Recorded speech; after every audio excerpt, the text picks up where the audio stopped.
She handed in her thesis on Osama bin Laden just after 9 at night. Within 2 hours, she was lying on a New Haven street, stabbed 17 times. She was a 21-year-old Yale senior, steps from one of the most watched campuses in America. Within days, police had their suspect, her own thesis advisor. They never arrested him. And the one clue everyone believed would name her killer would turn on the people chasing it. Her name was Suzanne Jovin, December 4th, 1998. The only murder in New Haven that year that no one would ever solve.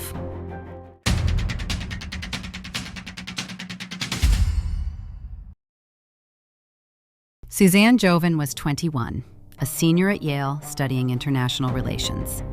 She had grown up in Germany, in the old university town of Göttingen, and she spoke the kind of careful, exact English that comes from learning a language and loving it.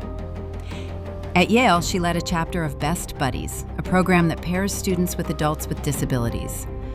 The people who knew her described the same person over and over: warm, organized, generous with her time. On Friday, December 4th, 1998, she spent the afternoon finishing a draft of her senior essay. The subject was a then-obscure figure named Osama bin Laden. She dropped the pages off, and then she went to do something ordinary. She had a party to run. At a Lutheran church on Orange Street, she hosted a pizza party for the Best Buddies group she led. Afterward, she drove a few people home. It was a normal Friday night. It was the last one. By a little after 9, Suzanne was back near campus. She returned a car she had borrowed. Around 25 past 9, 2 people saw her near the corner of College and Wall, the heart of Yale, surrounded by lit windows and other students. That is the last confirmed sighting of Suzanne Jovin alive. 30 minutes later, almost 2 miles away, a driver found a young woman collapsed at the corner of Edge Hill Road and East Rock Road. She was face down, her feet in the street, in a quiet residential neighborhood she had no known reason to be in. The 911 call came at 9:55. Police were there within minutes. But how Suzanne crossed 2 miles of New Haven in half an hour, on foot or in someone's car, has never been explained. No one saw her leave the campus. No one saw her reach the place where she died. Suzanne had been stabbed 17 times in the back of the head and neck. Her throat had been cut. The wounds were fast and close, the kind investigators associate with rage, not robbery. Her bag and her belongings were still with her.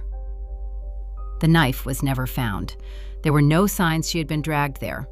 Whatever happened at that corner, in the open, in a neighborhood full of houses, early on a Friday evening. In 1998, 15 people were murdered in New Haven. 14 of those cases were closed. Detectives made arrests, won convictions, gave families an answer. One case stayed open, hers. The pressure to name someone was enormous. A Yale student murdered steps from campus made national news within days, and investigators focused on the man who had supervised that senior essay. His name was James Van de Velde. A lecturer in his early 40s, a Yale graduate himself, he had been her thesis advisor. He had no criminal record. There was no physical evidence connecting him to the scene. In the weeks that followed, New Haven police told the public that Van de Velde was part of a pool of suspects. That single phrase ended the life he had known. Yale canceled his classes. His name ran in newspapers beside the word suspect. Doors that had been open to a promising academic closed, one after another. He was never arrested. He was never charged. He was simply named in public and left there for years. And the evidence that might have cleared him or pointed at someone else was already sitting in a state crime lab. Under the fingernails of Suzanne's left hand, the medical examiner found something extraordinary. DNA that was not hers. Male DNA. In a case with no weapon and no confession, this was the prize. A genetic fingerprint that might belong to whoever she had fought in her last minutes. For years, it was the great hope of the investigation. Test it against the right person, and the case could break open. It did not match James Van de Velde. Then, in 2009, the state finally ran the profile down. It matched someone. It matched a technician at the Connecticut State Police Forensic Laboratory. The lab that was supposed to protect the evidence had contaminated it. The DNA under Suzanne's fingernails, the single best lead in the entire case, belonged to no killer at all. A decade of hope collapsed into an accident, and the people who had waited all that time had to begin again with almost nothing. What was left were fragments. 54 minutes before she was found, Suzanne had sent an email. Nothing in it pointed anywhere. Near the corner where she was killed, not far from the old Eli Whitney factory apartments, witnesses described a couple arguing in the dark, a detail investigators chased for years without resolution. There was a vehicle seen in the area. There was a sketch released on Whitney Avenue. Each thread looked like it might lead somewhere. None of them did.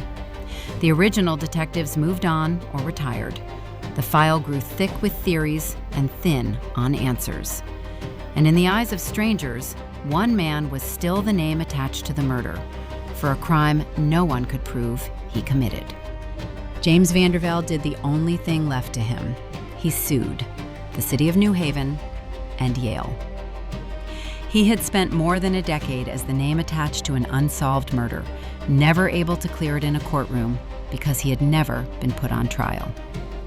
In June of 2013, the case settled. New Haven paid him $200,000. Yale paid an undisclosed amount. There was no admission of wrongdoing. And the state's attorney who had overseen the case finally said, in plain words, what should have been said years earlier. James Van de Velde was no longer a suspect. It came 15 years too late to give him back the life that one phrase had taken. The man wrongly shadowed by the case was, at last, free of it. The case itself was no closer to an answer than the night she died. In 2006, the murder of Suzanne Jovin was formally classified a cold case. The state handed it to a small group of retired detectives, experienced investigators who took it on for a salary of $1 a year because someone had to keep looking. The reward climbed. Yale put up $100,000. The state added $50,000 more. $150,000 sitting and waiting for a single name. Her parents, Thomas and Donna Jovin, scientists who had raised her in Germany, never stopped pressing. Every few years, the case would surface again. An anniversary, a new appeal, a detective asking the public to remember a December night in 1998. And every few years, it would go quiet again. The corner of Edge Hill and East Rock would go back to being just a corner. On December 4th, 2025, 27 years to the day, a retired detective named Ed Kendall stood again at that corner. He goes back every year. He brings the people who worked the case with him. They stand where Suzanne was found and they ask the same thing they have asked since 1998, that somebody, somewhere, finally say what they saw. 27 years on, the knife has never been found.